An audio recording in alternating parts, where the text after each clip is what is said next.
Abakulira ekitongole ky'ekitaafu ky'abakozi ki NSSF balangiridde amagoba ga bitundu 10 ku buli 100 agagenda okuweebwa bammemba baabwe ku nkomerero y'omwaka gw'ebyensimbi guno.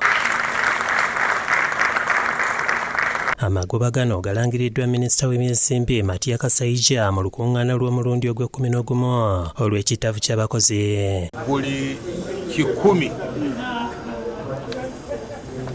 bajja kukuwaako 10 amagoba 10 buli 100. Kuli ya NSSF Patrick Ayota alambuludde ku nteekateeka ze balina okwongeza ku nnyingiza y'ekitaafu omwaka gwa 2035 we gunaatuukira. We look at PPPs, public-private partnerships, housing, impactful projects that will unleash. We even go to the communities because there are people in the communities skilled, trained, have nothing to do. They just need a little help.